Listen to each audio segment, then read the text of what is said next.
We are live. Hey everybody, welcome to, well, first of all, it's Tuesday, so you know what night it is, right? It's Discourse night. And we're here live tonight with my Facebook blowing up, apparently. You guys hear that? Yeah. Anyway, we're here tonight with Nathan Thomas Milliner, who has shown us the werewolf head. We've got Don't excite Seth. I saw him like this, like when I said that. Seth T. Miller is in the house. Seth, how you doing? Good. How are you? I'm pretty good. Facebook issues and all, but I'm pretty good. And we've got Jared there. I see Jared. Jared, hi. Yeah. Hey. Okay. I'm trying to find my headphones. Okay. Find your headphones. And of course, we've got Keith, who is controlling the whole thing. Adam, what have we done? The man behind the curtain. Man behind the curtain, but in front of the camera. Yeah. What are you gonna do? I'm yeah. Loki. So tonight we are talking about The Exorcist. Wow, God damn it! Is there any way to turn that off? We're talking about The Exorcist tonight. I'll just ignore it. The Exorcist, the movie that has spawned 2 sequels. More than that. Oh, prequels, yeah. 2 prequels. Come on, let me finish.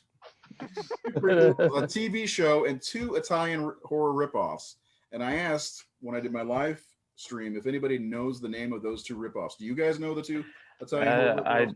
I did a Blu-ray cover for one, I think. Oh, which one? Can you even say? It's already been out for years. Was it the Beyond the Door or whatever it's called? Yes. Yeah. Which one did you do? Beyond the Door, the first one. I did was it Red, Code Red, or Scorpion. There's a Code Red and Scorpion release, and I think they were like pretty much the same guys, but I don't know which one put it out. But to look for it. I really like the movie. It's nothing like The Exorcist, but they were sued by Warner Brothers. Yeah, they were sued by Warner Brothers. So cool. And really the movie is not very much the same. It's about a pregnant woman who is kind of possessed. It's weird. It's so weird, but I loved it. There's this kid in the movie who is the coolest kid in the whole world. She just tells it like it is. I definitely recommend it. I can't pronounce the director's name, but it's Oliver Hellman is his American name, because a lot of these Italian directors speak to, I guess, make them seem more American, have their name. Like Luigi Cozzi has Louis Coates. They have different names for their Americanized versions of their movies. The other one is a Mario Bava film that is called Lisa and the Devil, but they recut it for American audiences after The Exorcist came out and called it House of Exorcism. And it's nothing like The Exorcist, but Mario Bava didn't get sued. So, Jared, how are you? You back? You here? I'm alive. We just talked about Italian cinema, fine Italian cinema, and tuna melts, and you weren't even here. The great Mario Bava. Yes, great Mario Bava. So Nathan says that's what you get for going to Subway. Right. Do you agree? Yes, I like other sandwich shops much better. Okay. To be fair, I do too. Like there was a place called Mr. Good Sense, one of the best ever. It's gone from here now, and then I am a Firehouse guy. Quiznos all the way. Nate, what's your place to go? Is it someplace in town, or do you like a chain? I have become really obsessed with Jersey Mike's. I love Jersey Mike's. Yeah, they're Italian sandwich, and I mean I can't have the cheesesteak anymore because of my dairy allergy, but the Italian I'm obsessed with. So you could just have a steak sandwich, a figure steaks. Yeah, just curious. I guess that's a chain. I've never heard of it. Maybe we'll get one eventually here. I'm guessing Keith likes sandwiches from his house because he lives out in the boondocks. I do not live out in the boondocks. He just gets Wonder Bread and bologna. God. Yeah. Is it fried though? Is it fried bologna or is it? It has to be fried. Because it's like a hot dog. No, all we've got is really Subway and Penn Station. That's about it. Penn Station's pretty good. I like Penn Station. What about you, Seth? The only chain one in town is Subway, but there's a local pizza shop that has pretty good subs. So in 1973, The Exorcist was released on the world, and sorry, We I just just had- realized we that we're seven- talking about There's not- sandwiches on the horror show. There's We no have sense. 7 people sitting here like, the fuck's happening? No one's. No, Such a What's your smooth- favorite sandwich place? Let us know in such the a comments smooth below. segue. Just let us know. Yeah. Smooth segue. Well, we got to get to the show, and I don't want I don't want Seth getting mad at me. We're talking about the goddamn Exorcist, not I think sandwiches. he's just too scared to get into it. So I am. You know what? I watched it. I got to be honest. When The Exorcist is on and I watch it alone, it does kind of creep me out still a little bit. Because I finished it last night, and it was the scene where she's getting ready to herself, and like from there on, it's just it's a wild ride from there on, basically, And I sat there last night and I'm like, I kept thinking to myself, what was the scene that made people throw up in the theaters? And William Peter Blatty, he says it was the scene where she was getting the what was it called? Where they stick the thing in her neck. The X-ray thing with their Yeah, vein arteries. yeah. Spinal tap? Yeah, it's called a Arteriogram. yeah, something like that. Something like that, yeah. Put a dye in her. He said it was all the medical stuff that unnerved people and made people, and which it is. I mean, when she's getting put in her neck and they're drawing the needle and the blood just spurts right out. Yeah, it's but like the thing about that crucifix scene, the brilliance of that, how effective it is, it comes after such a quiet, mundane, like, because it's when the cop comes over, right, and he's like asking for the autograph, this nice little moment, it's quiet, she's putting his coat on for him, and he's like, "You're a very nice lady," and it's like, and she closes the door, and all of a sudden just hell just happens, like bam, it hits you like a fucking sledgehammer. It does. It really does. I mean, there's scenes like that leading up to it, but that whole scene is fantastic. And really, one of the things I like about The Exorcist is it builds and builds and builds and builds. Even though that part of the movie is kind of, to me, would be the most controversial. So let's get into the meat and potatoes, as it were. Let's talk about our favorite character, Kinderman. No, last night I was watching it and I was like, I felt bad for him because, and one of you guys pointed it out when I said it, all he wants to do is check out a movie. It's true. It's like, I like the guy. He goes into the house and meets, what's her name? The Ellen. Chris McNeil. Chris McNeil. Yeah, he goes and meets her and has a conversation. He's looking around and stuff. And then he asks for an autograph. And he's like, "Can you do this for my daughter?" And then he's like, "It's for me." I'm like, I really like him as a character. And then at the end, he's walking away from Father Dyer. He's like, "Hey, you want to go see a movie?" And Father Dyer's like, "No." I like that face he makes towards the end where he knocks on the door and she like locks the chain bolt and opens it. Like his face, like I don't know why it's humorous to me, the face he's making when he peeks through the door crack. My question is, after watching it again last night and kind of paying more attention, I watched a documentary that's on my Blu-ray where you got Friedkin and Blatty talking about the movie and things they did and how they did this. And there's some great behind the scenes. I don't know if you guys have seen all the behind the scenes stuff.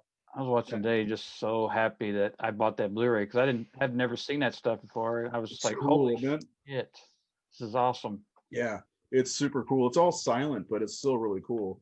But like they talked about a lot of the process, but there's things that I have questions about, and I always have questions about a lot of the endings of movies, like The Thing. Is Child's The Thing? I think he is. Anyway, The Exorcist, I always wonder is like when Kinderman comes to the door, and then later on, I guess, did he believe in the possession and all that stuff? And we're not going to get into 3 about how his relationship with and all that stuff is in 3, but like towards the end of the movie, he walks up to see the McNeils and everything, and he sees Father Dyer, and just did he know that there were because there are 2 people died right outside that house in that moment, and then one inside. So there's the one priest and then Father Marin both died there. It's like, and not to mention Reagan's face is fucked up. So it's like, what do you walk into? Do you ever think about that? So, because anyway, it's just something I was thinking about. There's some things like that in the movie. Like I just got done watching it, and I forget everybody's freaking name, but the main father, when he dies at the bottom of the stairs, like his pal just happens to be there. I'm just like, Father Karras. He's just there. I don't know why he's just there, but he's just there. Do you believe that he's the Gemini killer? Wait, that's the wrong movie. So you brought up a good topic for the first question, Ray. Like, who is everybody's favorite character? Like, there are some amazing performances from multiple people in this movie. Legit. Go ahead, Nate. Yeah, I like Karras a lot. How can you not? Yeah, he's and I like Jason Miller. He's one of those actors. When I saw this movie, I'm like, where did this guy go? Like, I don't remember seeing him in much else. And then I read like how Stacy Keach basically had the part and was ready to go, and I think Jason Miller, like, I guess had seen the script and said, no, I am Father Karras, and met with Friedkin and said, this is my part, like I am this guy. And Friedkin was like, called up the studio and said, pay off Keach. This is my guy. Wow. And they could have been a totally different Karras if Stacy Keach. Could have been a completely different movie if you think about it. I think Blatty wanted Keach because I brought it up before. Ninth Configuration, the movie he made in '80, had both Keach and Jason Miller in it. Was it Cheech and Chong? Yeah. Shoot them. God, Keach's character in that movie cracks me up. Reminds me of a joke my father used to tell me. Kind of meat. I can't remember how it goes, but the answer is none. Oh, what kind of meat to precede on Friday? None. He says that anyway. Yeah. I don't know. I really like Kinderman a lot in the movie, but I really do like Chris McNeil quite a bit too, because she has to go through so much shit in that movie. Like, I can almost relate to her in a way because of everything that went, and let's not get sad, but all the stuff that, like, going to the doctor with her daughter, trying to figure out what's wrong with her. I went through that with my wife, and I can relate to that, and it drives you crazy. It's like, just tell me what the fuck is going on. And she gets to that point, and then eventually she gets beaten by a daughter and nearly gets a big ass armoire dropped on her. But I really like her, and her performance. Ellen Burstyn's amazing. Ellen Burstyn, her performance, that's one of the best in horror history, in my opinion. She is awesome in that movie. And she's actually my second favorite character of the movie. Who's your first?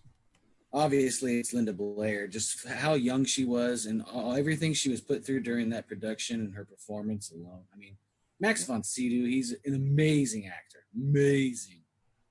Father Karras, like, there's so many good performances in this movie, but I have to give it to her just because she was so young and they put her through so much. Like, yeah, there's no weak link, man. Sydow is just I love when he shows up and, like, he's been there before. So, like, the little lines like, oh, there's 3 personalities. Like, there's only one. Like, he knows. Like, and then he's like, should I prep you before? No. Why? He says why. Why? No, I don't need to know anything. It's evil. Let's go out there and do what I know what we have to do. I love that. I love that he says why. I don't need to know. Yeah, he wasn't in the movie long, but he was very effective and almost most memorable, other than Reagan, because he's on the cover of the movie. But Seth, what about you? Who's the favorite for you? Father Karras, but I also really like the doctor, the primary doctor that they were seeing. Mm-hmm. Just the way he continued to, he had idea of what it was supposed to be, and then lobe. Yeah, and then eventually he just was like, "You ever hear of exorcism?" Yeah, we've tried everything science has to offer. I'm just gonna throw that out as alternative medicine. And you can see his character kind of like dwindling down through the movie. Like, his personality like slightly changes and deteriorates because he's just, it's very strong at first. Yeah, I'm a doctor and I know what's right. And, exorcism. Yeah. That's one of the parts that's so strong about the film is they when you talk about things like this, skepticism is just part of it.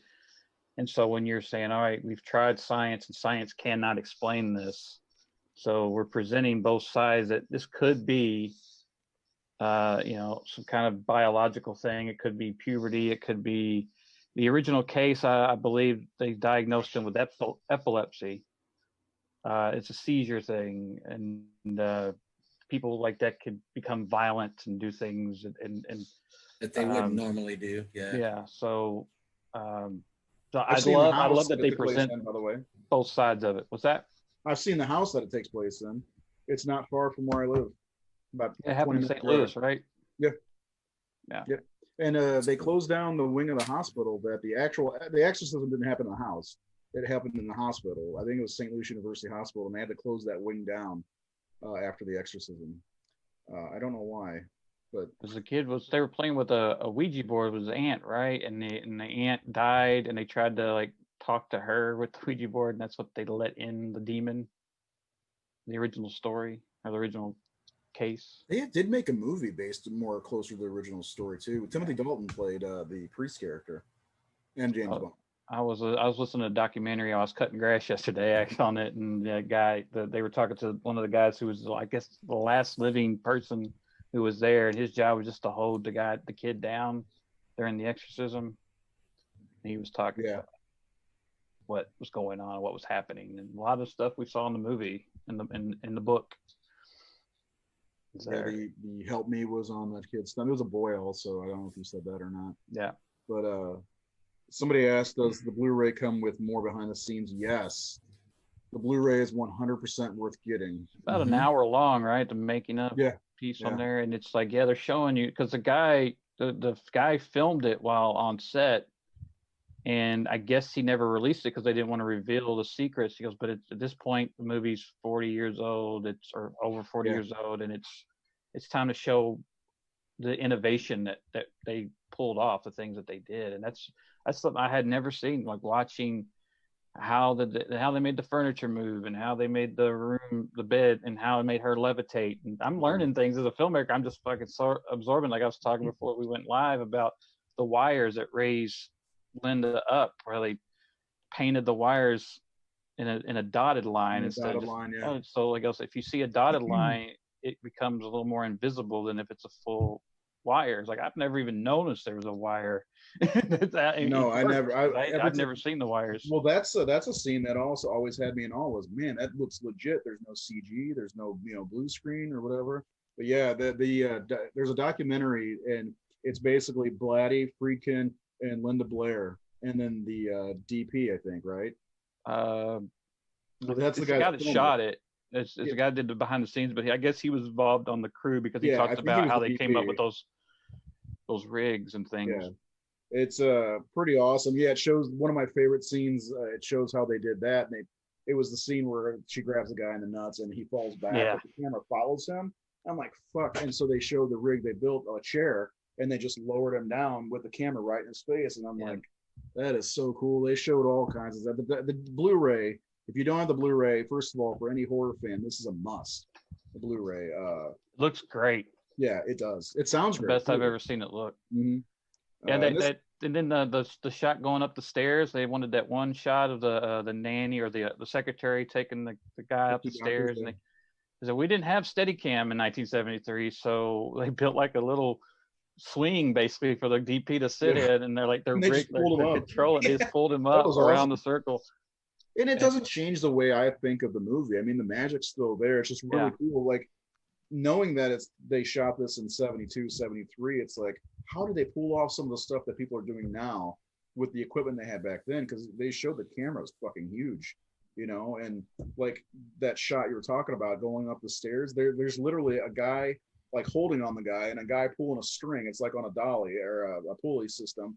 It's really cool, and they just follow her right up the stairs because that's one continuous shot. And I never thought about that until they mentioned it. But yeah, they pulled a lot off. They build the whole house on a set also. From what it looks like, and really cool stuff. I absolutely 100% recommend getting the Blu-ray. I did at the beginning. Somebody called me out. I did forget to mention the parody Repossessed.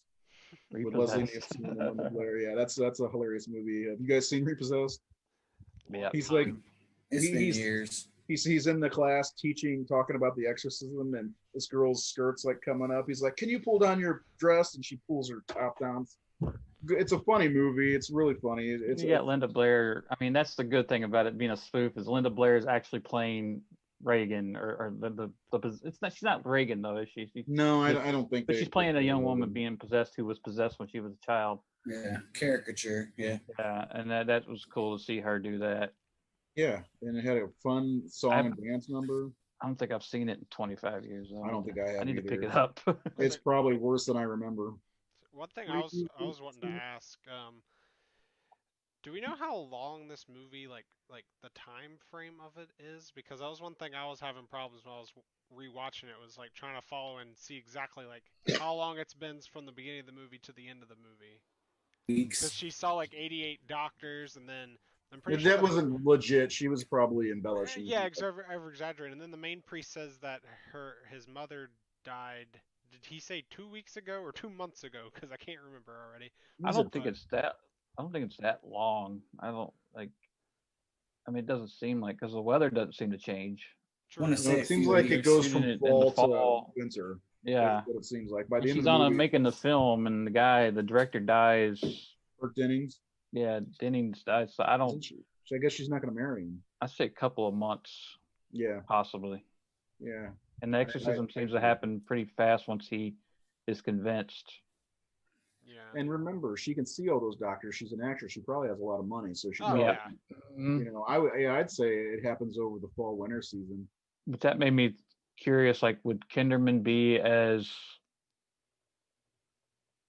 reserved in his investigation as he was if she wasn't a famous celebrity? That he was kind of like, he's not just anybody. Like harder. More proactive. Yeah, like less than just kind of, oh, I guess, hey, it was. Would he be more aggressive? Yeah. Well, I don't know. Yeah. His character doesn't seem like someone that would be. Well, he not in 3. Well, the thing George C. Scott's like, I can't do soft and easy. I mean, no. but Lee J. Cobb is usually that hard and stern too. I mean, that's the thing. Like, the thing is, the thing that gets me is he finds that little figurine at the bottom of the steps that that Reagan made, Pazuzu. right? I think it's Pazuzu. But it's like he sees the turtle, and you can tell that the craftsmanship's the same, right? So like, why doesn't he bring anything up about that? Because I mean, maybe because it just came out with Burke when he flew down the steps. I don't know. I think he should have put cool. That's something cool I didn't really know till watching this time, was all the animal stuff involved. There's so many like trinkets and statues and art direction and that bird building and drawing. Mm-hmm. And like Pazuzu itself is represented in multiple animals. Like it's got the head of a dog, and it's got the feet of like talons like a bird. It's got wings. It's got a snake for a dick. It's got like a scorpion's tail. It's like, and it's human. So it's got all these different elements. And then like Reagan holding her hand up, because that's how the statue is. I don't know if that's, somebody said that's like how psychiatrists, that's like part of psychiatry when they hypnotize her. I've never seen that before. I mean, I know that her hand's like that. Is there someone inside you, Reagan? All that. But somebody says Dylan says in the novel it's longer, I believe, than the film. Well, you can space things out in the novel a little bit more. Yeah. Either way, it's. But you have to admit, like, I mean, I'd like to talk about the first time you ever saw it, because I have that story, and like also talk about the novel. I read the novel probably 15, 20 years ago for the first time. Okay. And literally scared the shit out of me. Like there's only been 2 books I've read that actually made me, like, creeped me out. You've only read 2 books? I've only read 2 books. And they both creeped me. I just have the decoration over here. Right, me too.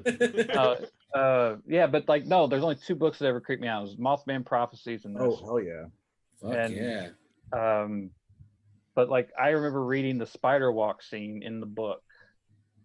And it looked like that was also, I'd never seen that. It's in the documentary, wasn't, where they showed the uncut footage of the spider walk originally, where it's actually Linda. Yeah, that, and they have the extended scene. Yeah. And Yeah, like, because I remember it was a line. It was just a line in the book where it said, because she's walking backwards and she's licking the secretary's or nanny's ankle. Yeah. That's how they discover her walking like that. And it says that everywhere that girl went in the apartment, Reagan followed her. And it was just that line, like, made the hair stand up on my arms. It was the idea of her walking around and following. Like, if someone's following you that way, I was like, that's just fucked up. Well, so first time we've seen it. Let's you got your story. I want to hear from, first of all, Seth, then Keith, because Keith, you're younger than us. Seth, you haven't talked in a while.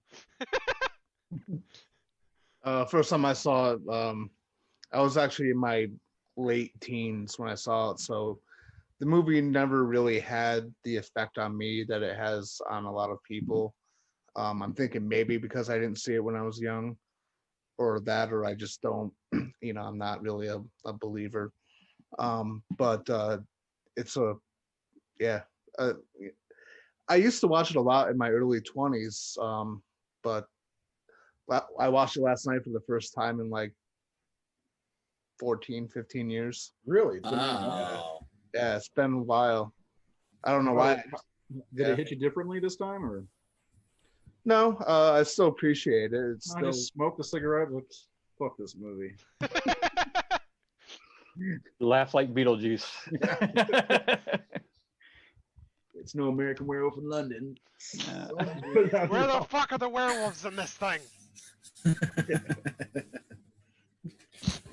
It's still good. It's well, let me ask you a question. Did you see the original version, or did you see the version you've never seen first, which I guess they're calling now the director's cut?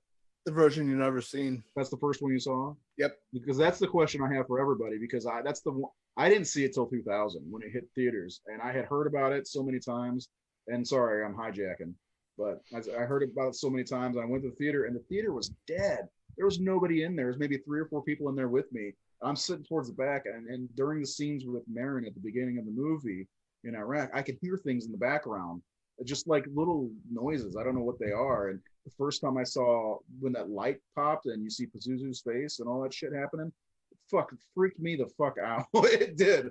I'm like, I'm not gonna sit here and tell you I'm a big religious person, because I'm not. But I've read a lot about it, this, the Bible and all that good stuff, and I know enough about it that to have a good conversation. But I've never believed it. It's like Lord of the Rings is the number 2 best-selling fiction book of all time. Number 1's the Bible. Sorry. They're both Anyway. religions. Yeah. Anyway, yeah, both religions is true. I thought Trump's The Art of the Cell was the second best-selling book. Fiction. That's what he said. I don't know. Well, he says a lot of things. But no, yeah, that spider walk scene. Oh my god. First of all, my niece can do that to perfection, and it's gross. She can bend backwards and just walk around. It's so disturbing. But yeah, the first time I saw it, I think I was 20, because I don't know, there's a stigma, especially in the 80s and 90s with The Exorcist. My mom told me it was the scariest movie of all time, scariest movie she had ever seen. She was in the crowd in '73 seeing it with her older sister. She was only 13 or 14. And you think about what came out before that movie. I mean, imagine whatever got that. There was nothing before it like that. No. Nothing. The thing that weirds me out is, why did the Texas Chainsaw Massacre get people running out of the theater, throwing up, or passing out? It's like the girl falls into a room of bones. The guy, she gets put on a hook. But it's because of the faith. It's because of people who are non-believers, it doesn't hit them the same way. But people who go to church and were raised to believe that the devil exists, that shit hits hard when you actually believe it. Even if you don't believe. Yeah. Even if you don't believe, because I wasn't 100% believer back then, but I've been to church, but it fucked me up. I'm like, holy God Almighty! And then you find out in 2, because I watched 2 right after that. It's a demon called Pazuzu. Pazuzu. Yeah. Zazu. Go ahead, Seth. Well, I was just gonna say, by the time I saw it, I was already so desensitized by the entire genre, and I've seen possession movies way more extreme by that point. So I didn't even being someone who's not really a believer, like it still could have affected me. It's just I think at a certain time if it hit you. Yeah, I saw it too late in my life to have It makes sense too. Yeah, I saw it when I was like really fresh to horror. Yeah, I won't jump into it. Go ahead, Keith, because I know Keith was next and Ray stole it from you. Good. I'm gonna steal it right back. Keith, you shut your mouth. No, I'm just joking. Go ahead. Mine's short because I don't remember. I have no Really? clue. Your grandpa didn't take you to see a rescreening or something? No, he did not. But it's like we say like with Jason and Myers, like everybody knows who they are. Like even if they haven't seen the movie, that's what Exorcist was for me. Like I knew it was a movie. I knew all the. It has a reputation. Yeah, I knew all the big scenes in it. I knew the lines or quotes, but I don't remember the first time I saw it. Like "Let Jesus fuck you." Yeah, like that one. Your mother sucks cocks in whore in hell. Oh. Damn it. Did you see that meme going around that Reagan has dyslexia? She's like, yeah, took socks in hell. No, I don't remember the first time I saw it. It doesn't affect me at all. I'm not religious at all. It has. I like it. I like how it's filmed for one. I like the score in it. The score, like the little piano note that's throughout most of the movie. I love that. And then you're talking about the Tubular Bells. Tubular Bells. Oh, the Tubular Bell. Yeah, that's what it's called. Yeah, I like that. And then let me stop you for a second because I think this is going to be a growing trend with the millennial. No offense, you're more than a millennial, okay? You're more than a millennial. I'm okay.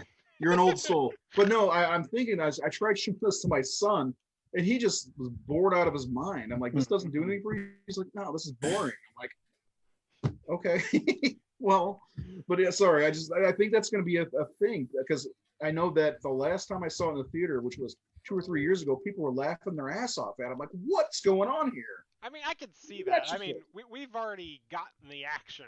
Like everything has already existed.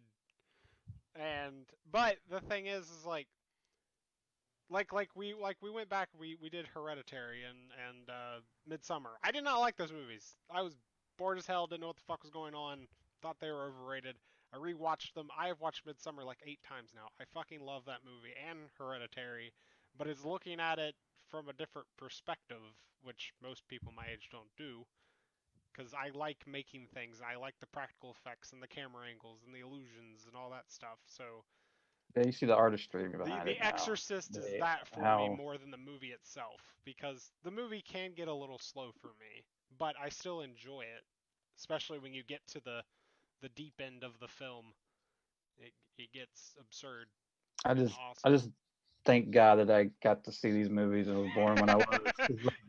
Yeah, I was born and everything existed. Yeah. Well, that's lucky on your part. Yeah. Because I saw it when I was 12 in 1988, and big year for my first experience of even knowing what it was like a year before when I was 11, and I was at we just moved in this neighborhood, and the kid who lived like 2 houses down was like an only child. He was a little bit weird. He was a little younger, but we were hanging out at his house. We're in his living room. I can remember it. His lights were out. We're in his living room. It's during the day, and we're in the entertainment center, and we open up the bottom doors, and there's a bunch of VHS tapes in there. And we were looking at them, what they had, and they had The Exorcist, and it was still in the wrap. And we're like, why is this not opened? And the kid said that his mom would not allow dad to open it. Like he said, she was so angry that he had bought that. He got it through like when you'd order like 12 movies in that little club thing, Columbia House. He had gotten The Exorcist, and she was so furious that she wouldn't let him. He was not allowed to open it. I'm like, what the hell is this movie? Like, you're not allowed to open it? Like, you're not, like, she's that angry? He said, yeah.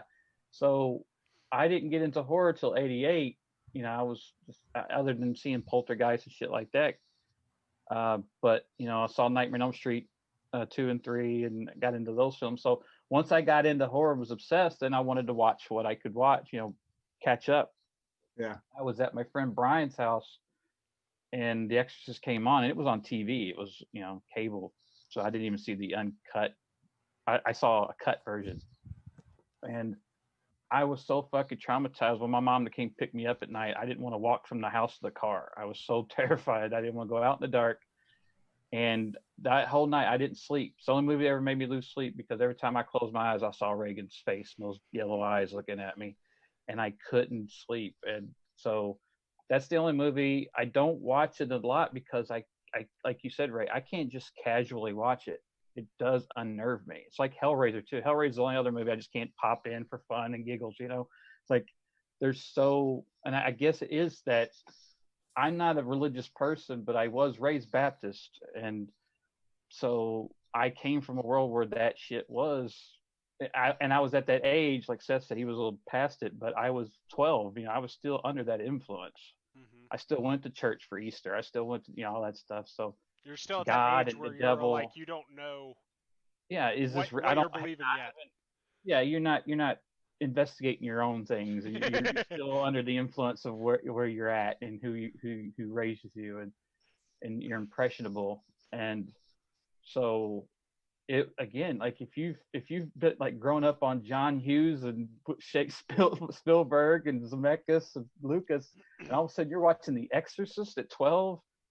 I mean, that's a and I didn't watch horror movies when I was younger than that. So Yeah, and see, I feel like that's another thing with the generation thing. Unless I'm just a special case, like I grew up watching horror. Like I watched Evil Dead 2 at like 5. So I mean, I was born desensitized to these things. I don't know. Yeah, not to say that you're not special, but I think that's the thing. It's like think about me, for instance, versus Nate. Nate waited till he was 12 or 13, but at 5 is when I first saw Freddy's Revenge, and so I grew up on all the horror movies of the 80s and throughout. And I think Seth might have been close to the same way. Jared, I'm pretty sure you were too. So I think that's the thing. First of all, when Nate was 5 or 6, some of the stuff wasn't available. Like it was tougher to get VHS. Oh yeah, I couldn't have seen it in 1980. Well, think about Kinderman. When Kinderman says he saw her movie Angel 6 times, she's very surprised by it because it's 1973 and you have to go to the theater because once it's out of the theater, it's pretty much done. You know. And so by even by 1980 or so, it's hard to. We didn't have a VCR till 1984. Right. Exactly. So another good year for. Jared, what about you? Your first reactions? It would have been around Nate's age, 12 or 13, when I first saw it. Ballsy. You got you rebels. For anybody that's have been watching the podcast, like I was raised, not staunchly Catholic, but I was an altar boy. Went to church, not every weekend, but I grew up as a God-fearing, devil-fearing Catholic, basically. And seeing that movie when I was, 12 or 13, when I was an altar boy, it kind of fucked with me a little bit. Okay. Like, I didn't watch it, edited. Can like you help I an saw. Altar boy? Huh? What do you say? I said, can you help an old altar boy? Never mind, just go. Can you help an old altar boy? Father. No, I mean, just the effect it had on me. Like I've seen horror movies, I've seen Jason, on USA growing up, and I had been, seen other horror movies when I was younger, but that was the first movie that sat with me for a really long time. And that has that effect. It really does. It still does. And I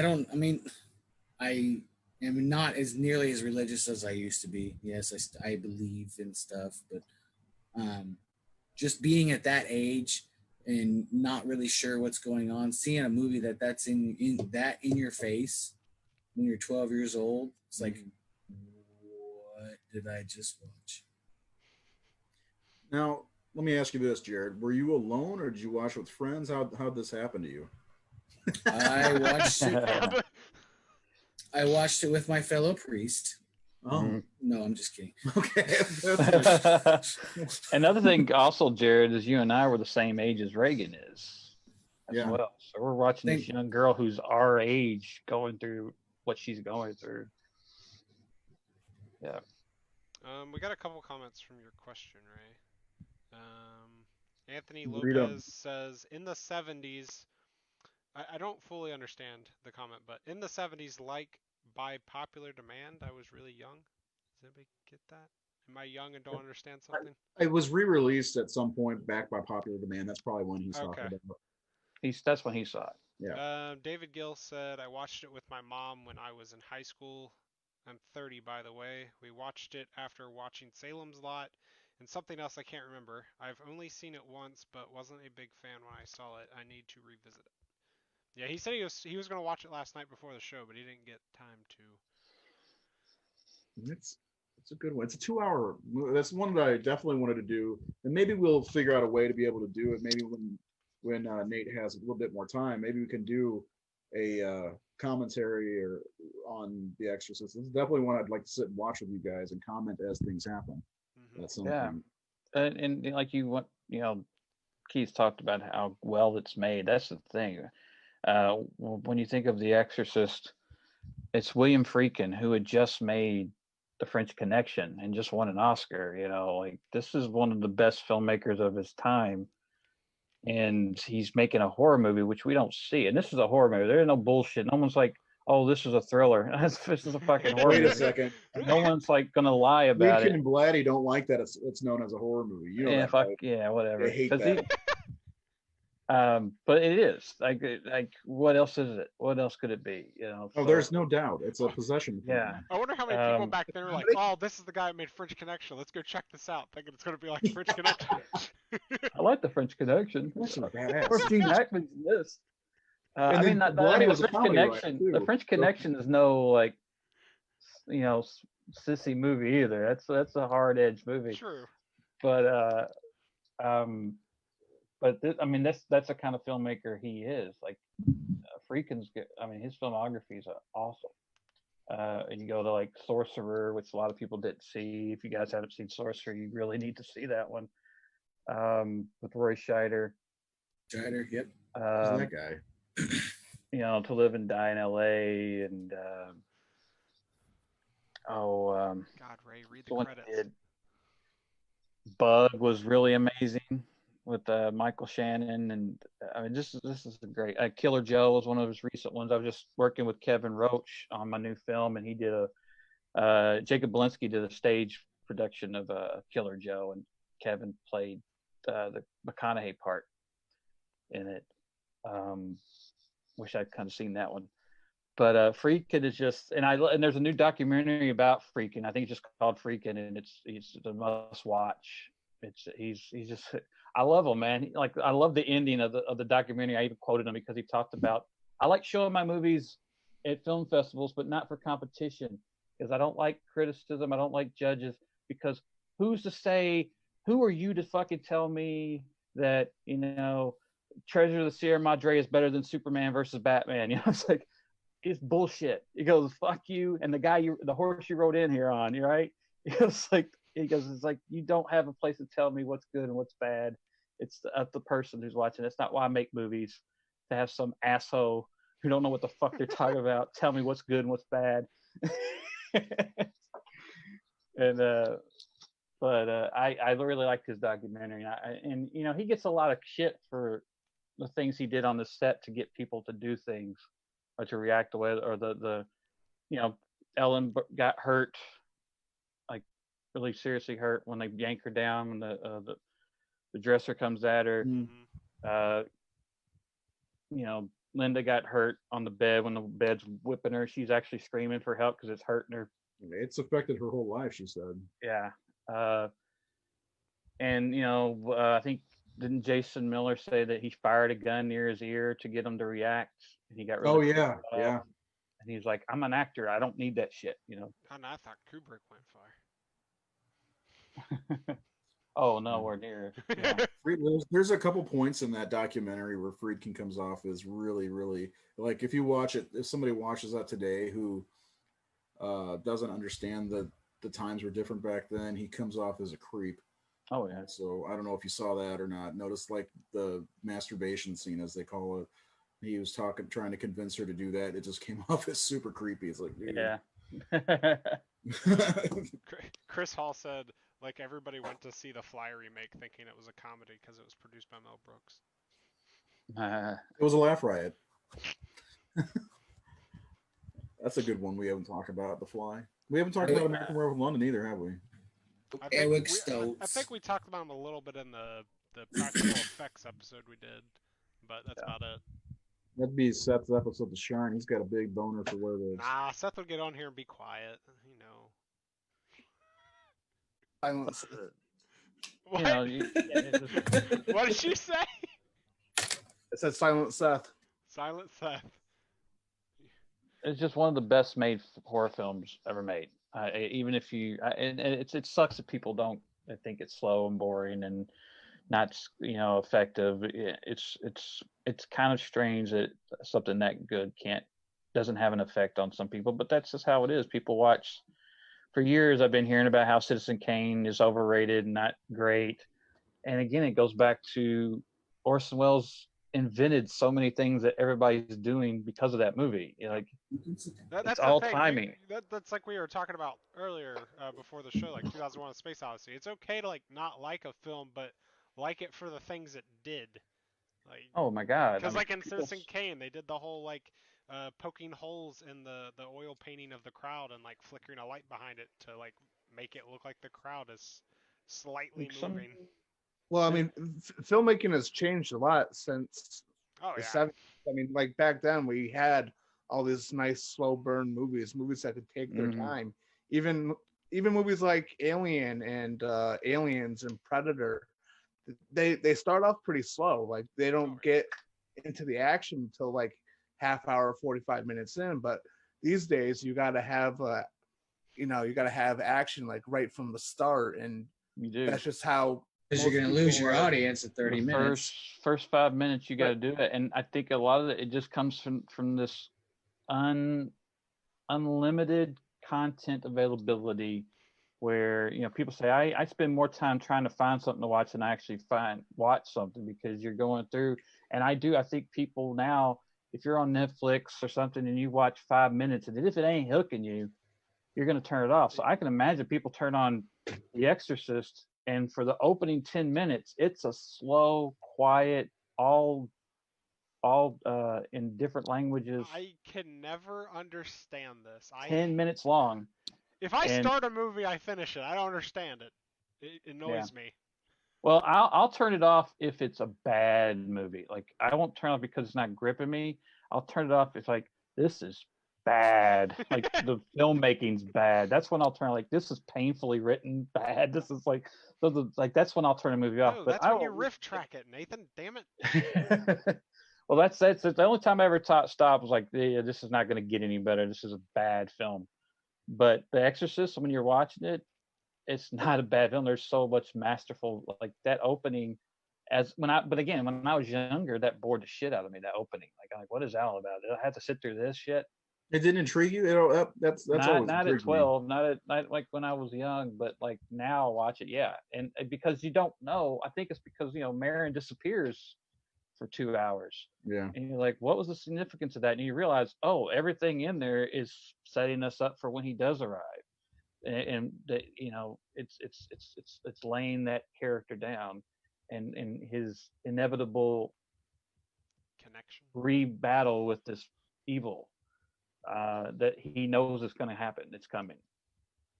And like all the little things, like the wind. The face off though too. You get him looking at the statues. So good versus evil. You get that. It's like Batman versus Superman.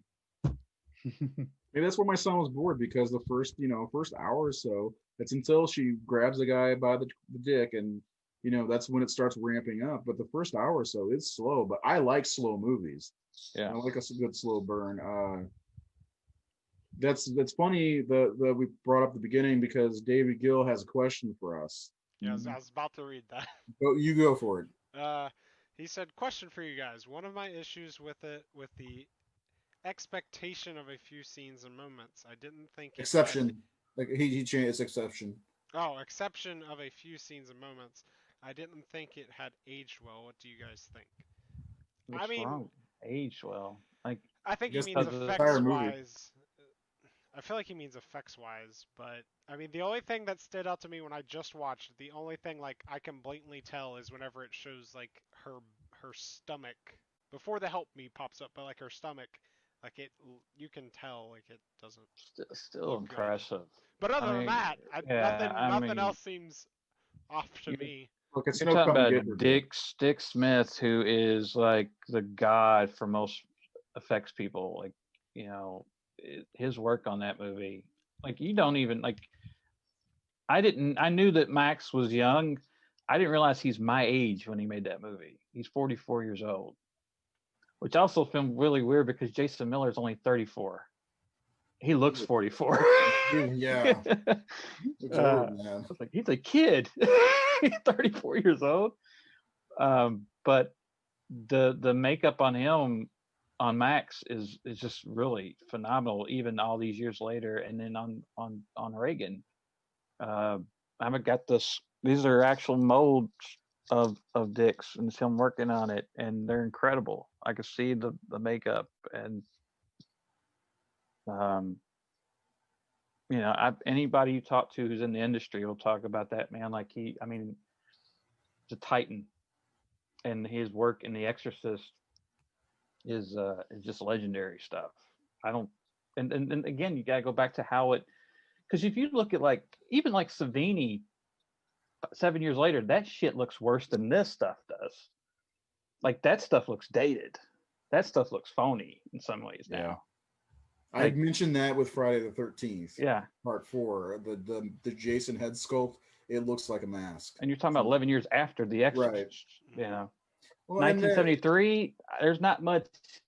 I mean, Planet of the Apes was a huge leap forward. Yeah. You compare that with what was going on at this point. That's what you could compare The Exorcist to, of the advances and how good, and what Dick was doing with like the Dustin Hoffman film and all those other like. I think it still holds up. I don't really see. No, I think it does too. Yeah, it's just an old school style of storytelling and filmmaking that that's I don't dated. think it's evolved so much since. Everything's so much more cleaner and everything, and just even with editing, and I don't know. I wonder. It looks like it's in the 70s. I think that's what he's. The nurse is wearing like a tea cozy on her head. That doesn't help. Well, they also shot it like filter. they said that Freakin' was a documentarian, and they wanted it to look like a documentary. Yeah. So it's shot to be very like a documentary, not a film. I can see that. Yeah. Chris Hall says molds of dicks ? Molds of dicks. Yeah, this is molds of dicks. David Gill said he What just about you, needs to Jared? watch it again. He said his opinion might change once he does. Hey, that's all you can do. Give something. We're not telling you have to like it or less. Things I hear it so often. I hear the dated thing so often, like, oh, it looks so 80s. Yeah, because it's in the fucking 80s. I mean, what do you want us to do? Like, you can't. Dylan says, well, for the people that think The Exorcist is boring, there's a supposed remake coming out next year. I'm sure it'll have all CGI and jump scares for the new generation. Exorcism will happen in the first 15 minutes, and we'll just, she'll be I don't want machine guns at them or something. I don't know. It'll be Karis. So it's Jason Goes to Hell of The Exorcists. Well, it could be good, but again, so much about it was again that documentarian style of. That's why it felt real, because going through the science of it, that all that stuff is so authentically done, and like someone's just there documenting what's happening to this girl through the procedures, through the meetings, through the psychiatry, through all that stuff. It feels true because it's handled in a non-Hollywood way, where and that's how Freakin' was. French Connection feels real. It almost feels like you're following these asshole cops around for real, because he wanted to do that. Like, he would drive around with the cops and watch them do that. And they said that like Freakin' would even get in there and frisk those guys, throw those guys up against the wall, and all that. He said he basically was a cop by the time that movie went to photography, because he drove around with them to get the authenticity, to get it real. Jared. What do you think of the effects? I think they're awesome for what they had to work with. with. Oh The when she gets rack-held against the bed and she says it's burning, it legitimately hurt her while she was doing that. That's why she said that, and they kept it in there because it was effective. Just those alarming moments. Like I remember the first time when she turns over and her eyes are rolled back in her head and her throat swells up. I'm like, holy shit! Like, as a 12-year-old, I'm like, ah! Like, and it still works. It's not. It doesn't look bad. The head spinning around still works. And like they even figured like on the set to, oh, there's no breath coming out of that head. So they rigged it so that her breath is still turning as her head's turning.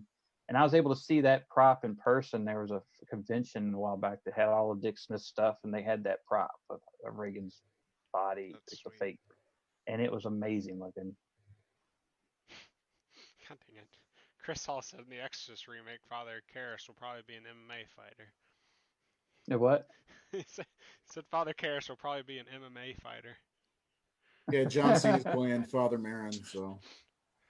We won't be able to see. And Cardi B's playing Reagan. I don't know. I think whoever does The Exorcist is going to do it respectfully, and they're going to get the best of the best out there. I don't think it's going to be a cheap money grab thing. I think they're going to know the weight of what their responsibility. But then again, it doesn't mean it's going to work, because like when they did the prequel, they got fucking Paul Schrader, who's a top-notch guy, and it didn't work for them. Although I don't think it's a bad movie at all. I like Paul Schrader's version. Huh? I like Paul Schrader's version of the Dominion. I like that better than the beginning, and it's better in my opinion. I don't think they should do a remake. They should just they can do a standalone story or something like a sequel, something set in that world, that can have a throwaway line of, hey, this happened in the 1970s. I don't know. I don't think they need to remake that particular story. Did anybody see the series that was on Fox? Because that is a sequel. Series. I did not watch it. Oh, I have to check that out. It's actually pretty good. I don't want to spoil anything, but it is a sequel series, and I thought it was pretty good. Yeah, I don't see why they have to remake things. I mean, Pazuzu lost a host. It could take another one. I mean, rename The Exorcist 3 back to Legion and pull out the movie's been basically remade many times. Every Exorcist movie. Mario Bava. Every Exorcist movie outside of maybe Emily Rose just can't even come close to it. Like Emily Rose was good because it didn't just focus on that. It was courtroom drama, which made it switched it up. But every exorcism possession movie you see is still pale by comparison. Like they're all just, it's like someone making a shark movie. No one, like somebody today, it's like, what's the best shark movie in the last 30 years? Like, I can't think of anything, because like the Jaws is such a fucking great movie. They'll say nothing else even matters. They'll say Deep Blue Sea immediately. They'll say that. Who would you guys want? I mean, if they do have a remake, obviously, who do you want to? Back to fan casting. I'm terrible at this. Who's the next James Bond? You guys ask. I'm like, I don't know. To direct it? Yeah, if they got someone to direct the remake, who would you want? I know who I want. I just want to see what you guys want. I want to see Jared Letourneau do a remake. Pazuzu's actually just the soul of his dead tuna melt. There'll be a lot of headbanging. You know what? I want to see the Father Marin face off with the Pazuzu statue, but Jared and the tuna melt. That's what I want to see. Seriously. The statue is the tuna melt. That's what exactly. I don't have any clue. If I had to throw a name out, I'd say Mike Flanagan. I can see that. Yeah, I can see that. That would be good. I would be happy with that. I was gonna say Ari Aster. Of course, I knew you were gonna say that. It was good. I could just see it. You're such a poser. You know that. Poser. Yeah. I could see it just because of Hereditary. I could see. I don't think Ari would do it. I don't think he would do it. No. No. I think Dennis Villanueva. He was like, I'm not shooting my career in the foot. Would be a good choice. Who? Dennis Villanueva. Oh yeah, he'd be good.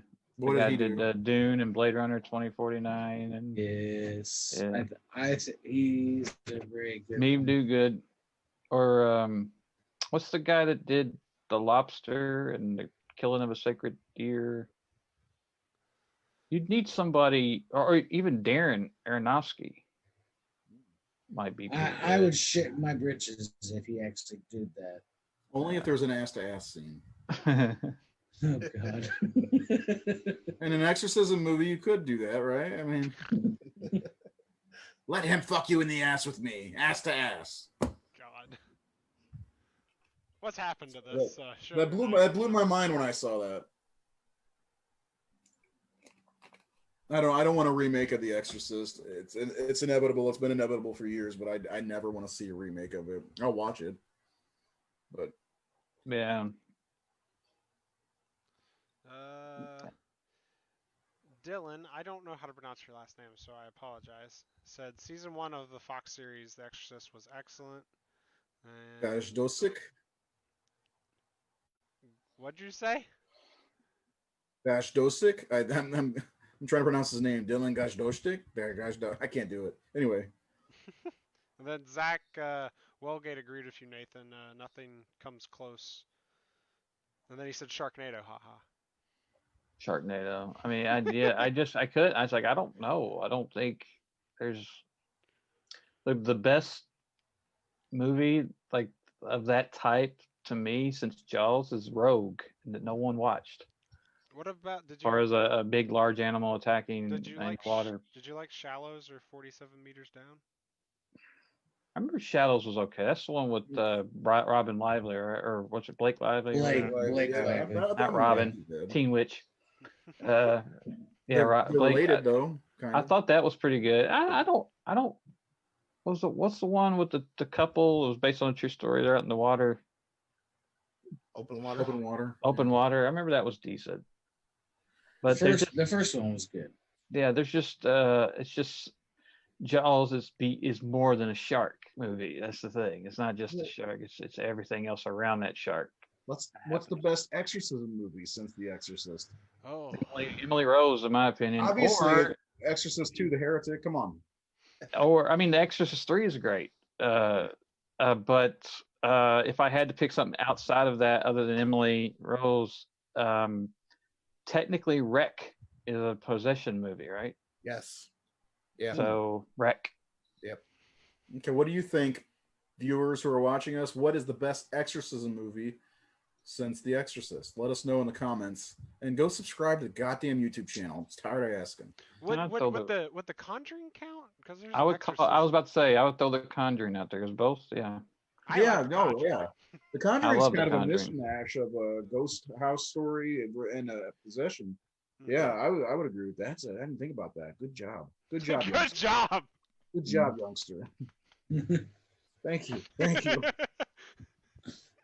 No, I think The Exorcism movie, Emily Rose is a fantastic movie. Again, great actors, great story based on what is it, Annalise Michael or something like that. Probably some name. It's based on a story from Germany. And Jennifer Carpenter scared the staff so much they thought she actually was possessed on set. Dude, she was something else in that movie, man. She was really out of her mind. Great movie. Visit that one. I haven't seen that so long, but I remember really enjoying that movie. Yeah, how long is that? Is that too long to do Probably 2 hours. What movie you got it right here? Yeah, it's 2 hours.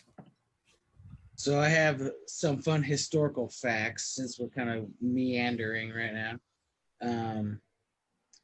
The first official guidelines from the Catholic Church on exorcism were established in 1614. So it was a long time ago. And there was a group of monks. They're called the Benedictine Order, which when I went to college, I went to a Benedictine college, and they are part of the Benedictine monk order. They actually established the original term for exorcisms back in the 1600s, and it's Vade Retro Santana, which means step back, Satan. Sorry. That sounds like some kind of like 70s dance. R&B song from the 90s. Yeah. Step back. I just thought that was pretty interesting. That is And I like that. I like that line too when she asks Karen about exorcism. And he said, "Well, first thing you have to jump in a time machine, go back to the 16th century." Yeah. Because it's just that nobody does it, and that's the truth. Like that's another thing. Like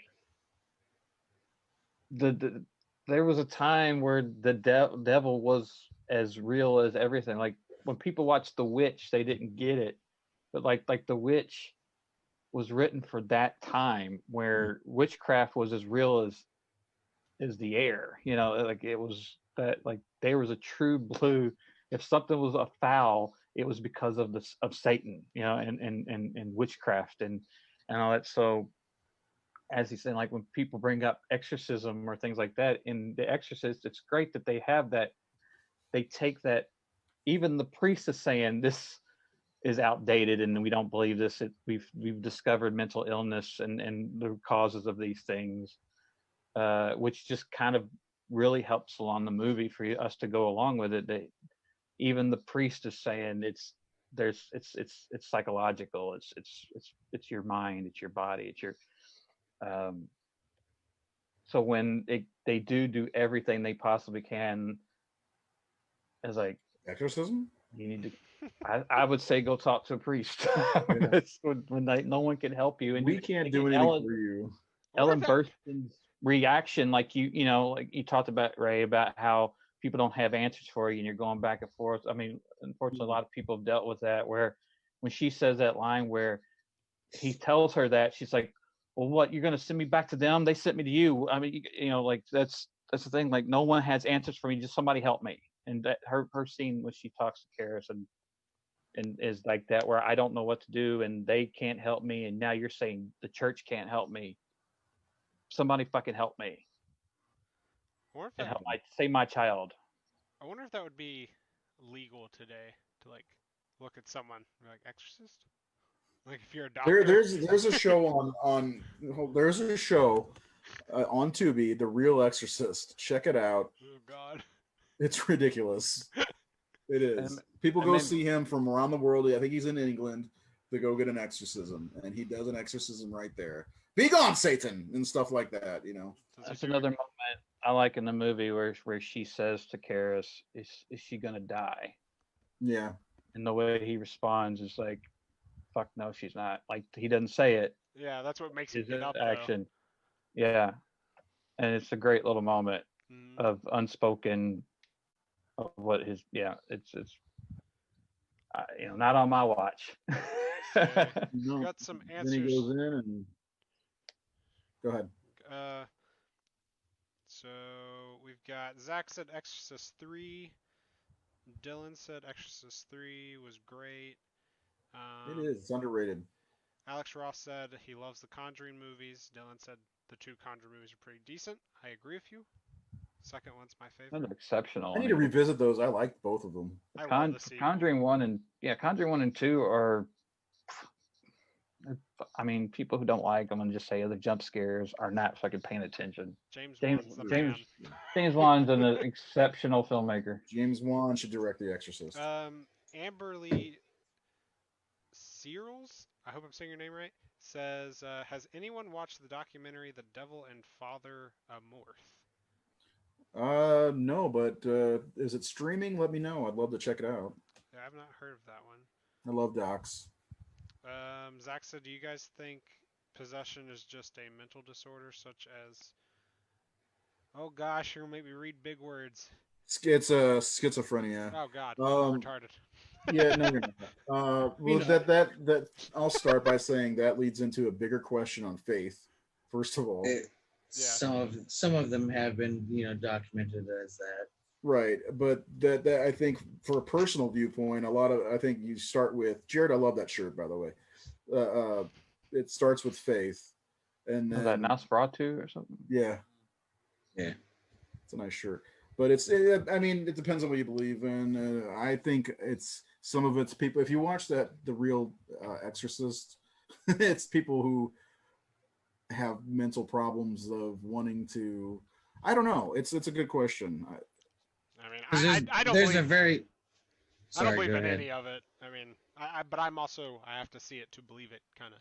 There's a very very thin line, between mental, problems and something that might be legitimate. That's why, like, to get a sanctioned exorcism, and they have to do like an investigation. Like, Wait. Jared, are you an exorcist? I could be.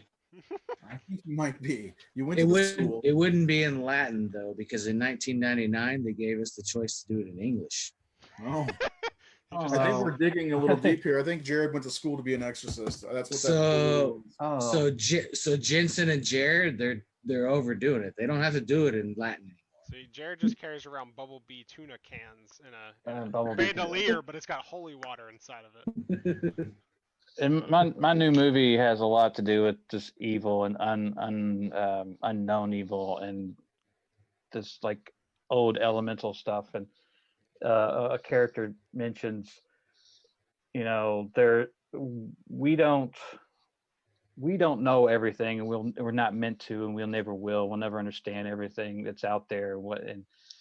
And we'll never have it figured out. It's not our place to. And I think that's it. Like, there's so many things out there that are unknown to us, and not just if they are real and elemental, but if like what our brains are capable of and what they're capable of doing to us and making us see and believe. And that's the scary thing about mental illness, is it can hit anybody, and you lose control of everything and like of reality, and you have hallucinations, and so is it all just our biology, or is there something out there beyond us? And that's the thing, like, well, the universe is so huge.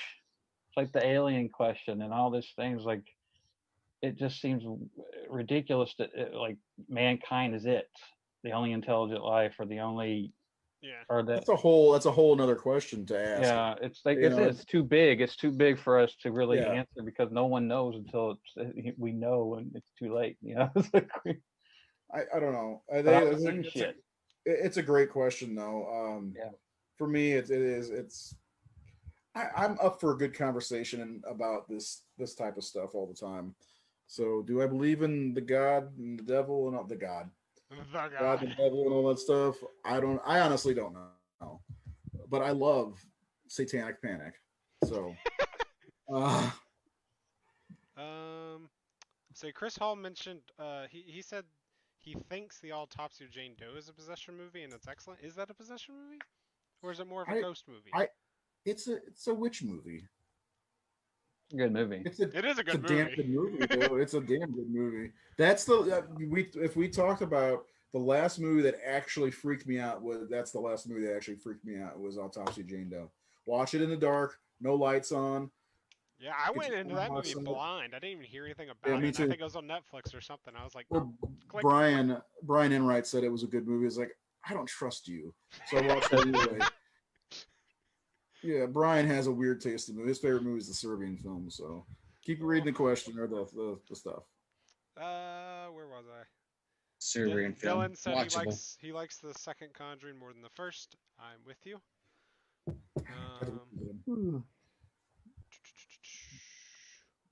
Nate, you bored? Is it as slow as the movie? I said, are you bored? Is it as slow as the movie? Yeah, I'm just really fucking tired. I've been asleep this week. Kicking the tires lately. Dylan said, I think 22 hours yesterday. Dylan said, I think possession is possible. I believe that there's something else after this, and if there's God, then there has to be evil. Cool. That's a good point. And I agree with that. I wanted you to read where it said, Zach says, thanks, guys. Enjoying the discussion.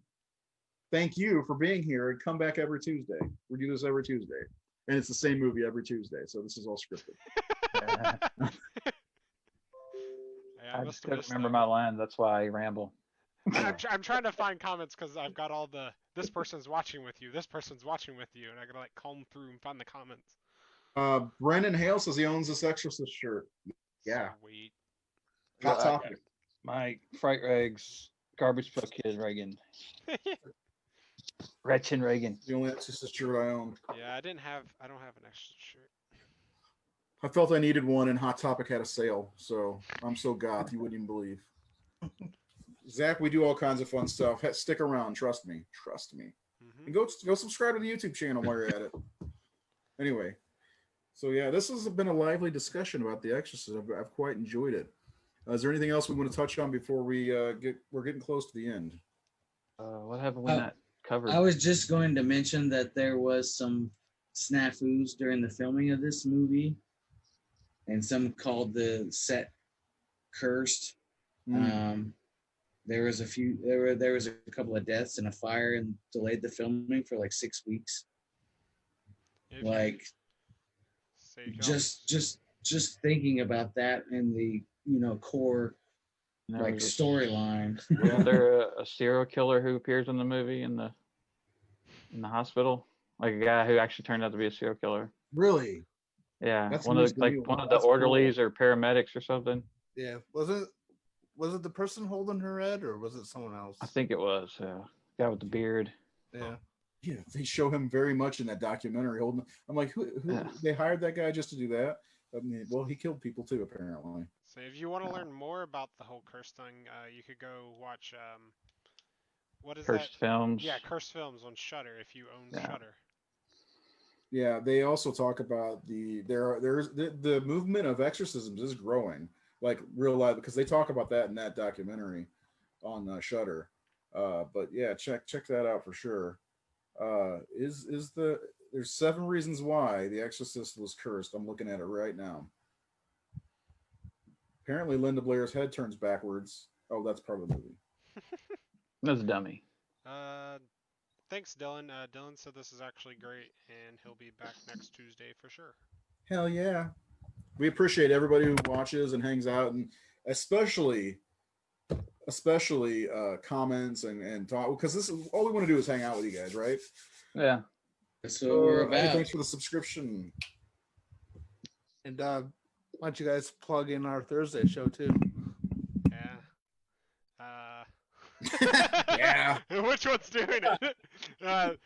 So Thursday on our sister channel, Fandom Unlimited. So everything that's not horror. Like this week. Yeah. So we're doing 7:30, right? Like, tell them what this week is. I was trying to so this week, everything's not horror. This week, yeah. Sorry. We're talking about Kevin Smith movies, the USQ movies. So go to Fandom Unlimited and like that page. But let's finish The Exorcist. I'm loving this. What have we not touched on? I'm trying. First of all, one thing I kept thinking about last night that I want to mention just real quick is Linda Blair's face and how expressive it is, even in the makeup. It's like super. There's a scene where Father Marin is lying slumped over on the bed. Yeah, and she's like leaning on the post. And she's just leaning on the post, just. I love that part.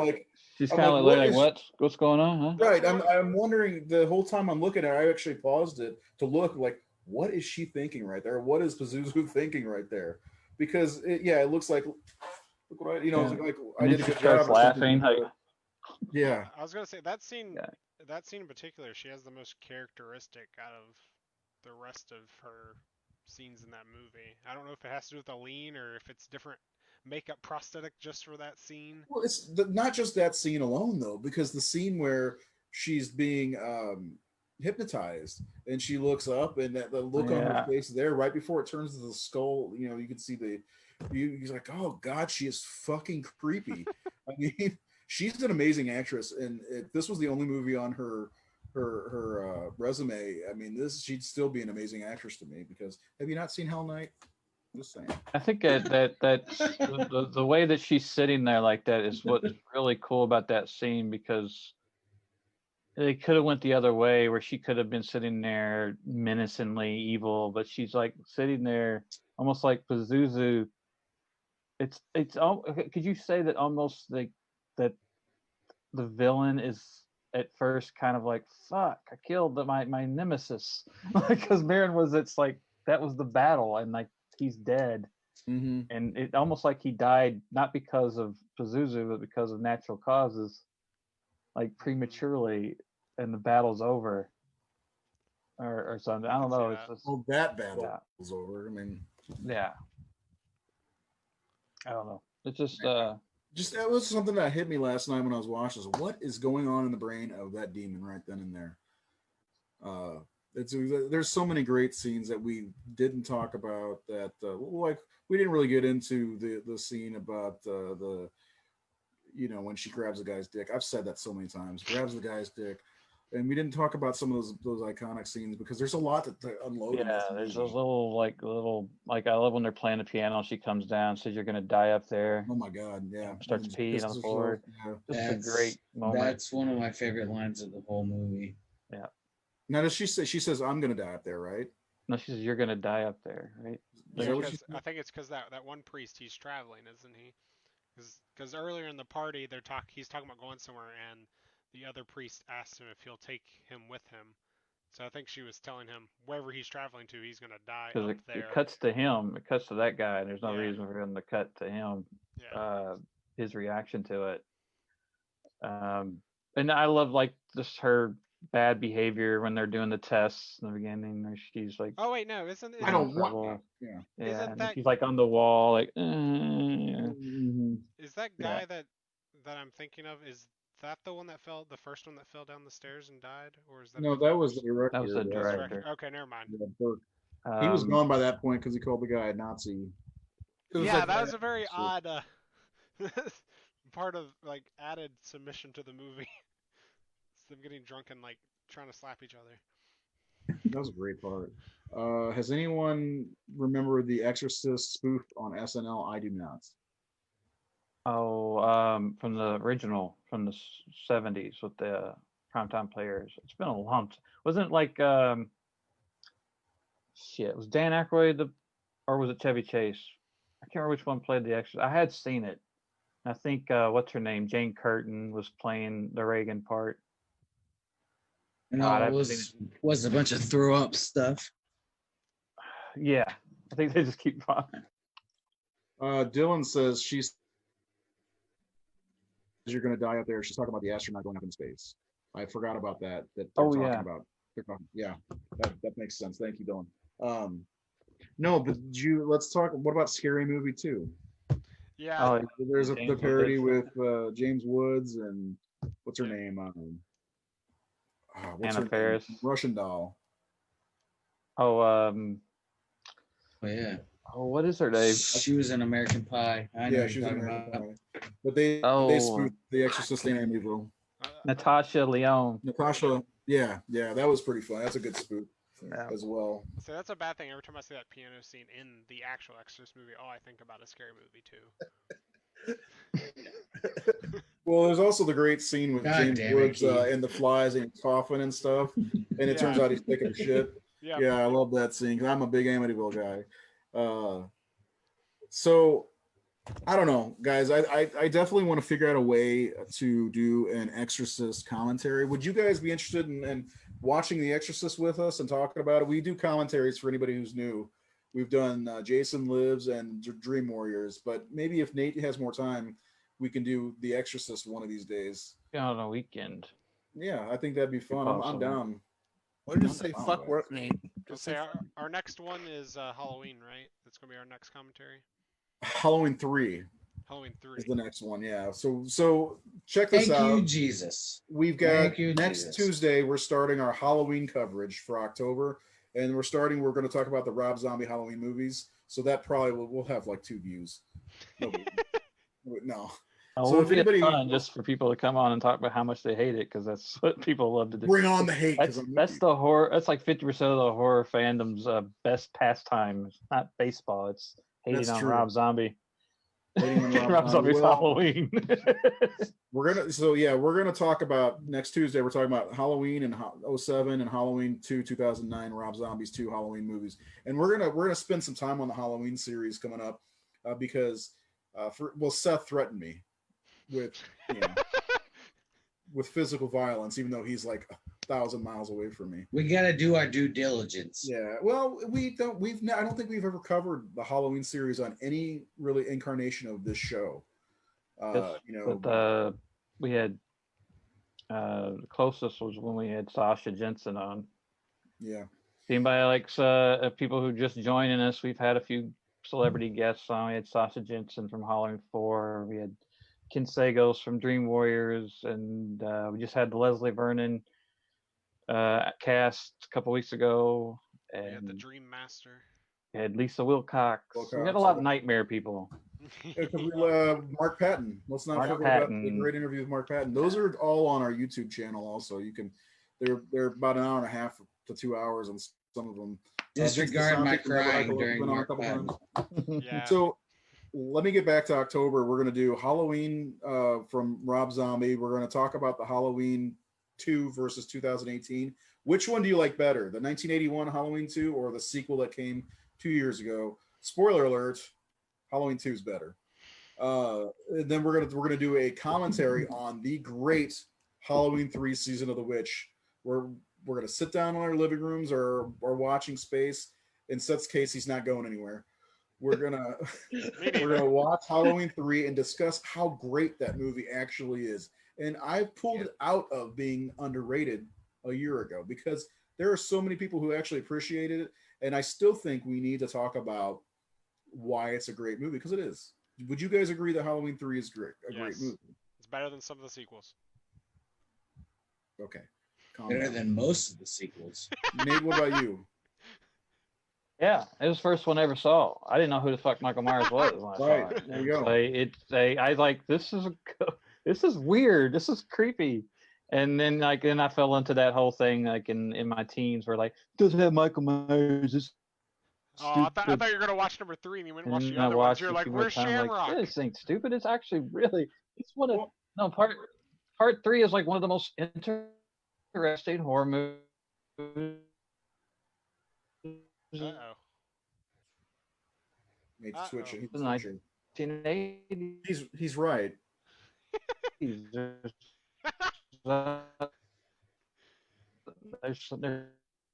nothing. We'll get through this together. Don't worry. I love Myers over and over, but Halloween is its own thing. There's like it. The movies, or maybe I don't know. Uh-oh. He's definitely on Stephen Hawking mode. Oh. Nathan, I think you need a Tums. Yeah. Anyway, Halloween 3 is great. We're going to do a commentary on Halloween 3. So what we do, if anybody who's watching wants to join in, get your DVD, your Blu-ray, if you have it streaming, whatever, get it ready to watch. We'll say hit play. You hit play at the same time we do, and we'll just talk about it. You guys comment along. It's a good time. And we're on Halloween, October 31st, we're going to do the original 1978 John Carpenter classic, Halloween commentary. But we're going to talk about Halloween. We're going to try to get Renee Rivas back on the show and JP DiStefano. I hate that I have to break down his name when I say DiStefano. Anyway, we're going to try to get those two. They both made great fan films, The Spirit of Haddonfield and Halloween Nights. So check those out. They're free on YouTube to check out. And don't forget to subscribe to our YouTube channel. Seth, let's do some quick final thoughts. It's a big dumpster fire, D-. Right. For damn, that's awesome. All right. For real this time. It's a horror classic for a reason. It's just not one that I go to a lot. But I appreciate it for what it is. I like those. I really wish I could do what you did and wait 14 years to watch it again and be like, oh man, this is great. But I watch it a couple times a year. Keith, final thoughts on this movie? Come on. On this movie. It had no effect on me. It was boring. I did not say that. Okay. I like the movie. I like it more on the filming side of it than the overall entertaining value of it. But it like Seth said, it is what it is for a reason. I own it. I like it. I mean, it's not like in my top 10 list or something like that, but it should be remembered, and it is a piece of history. Did it rank in our top 100? It had to have, right? Somewhere. I'm pretty sure it did. Pretty sure it was near the top 15, if Yeah, I'm not pretty in the sure top you 10. all had it pretty high except for me. Yeah. I think I left it. I forgot it. I think. Yeah, I left you it. did forget. I remember that. I mean, 14 years without watching will do that to it, man. I remember we mentioned it, and Seth's like, "Fuck." Oh yeah, that one. Definitely in my top 10. Jared, how about some final thoughts other than what you just said? Don't say it again. I'm just joking. Go. It's a movie that needs to be watched at least once, like regardless of what you religious, backgrounds withstanding, it's a movie that needs to be watched at least once. Like there is a reason that movie fucked up everybody when that movie came out in the theaters.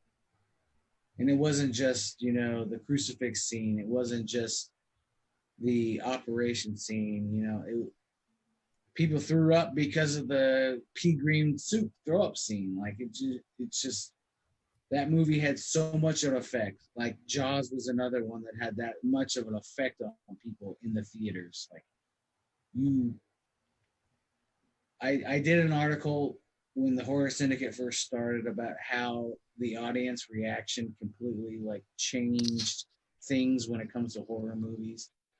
Like there was lines down the block to get into that movie just based on the book alone. Yeah.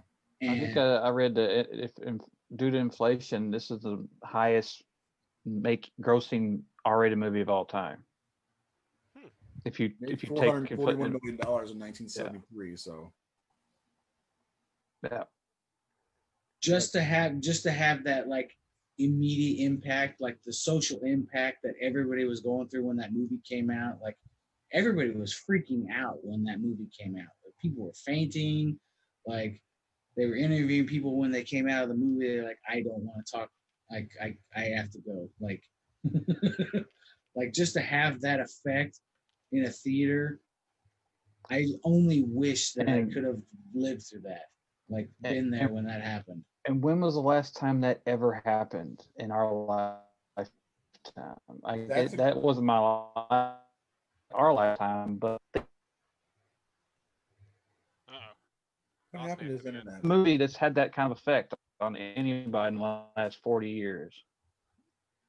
Well, that's why I always wonder, like, if there's one movie you can go back and see with the crowd when it was released, what would that be? Absolute 100% would be The Exorcist for me.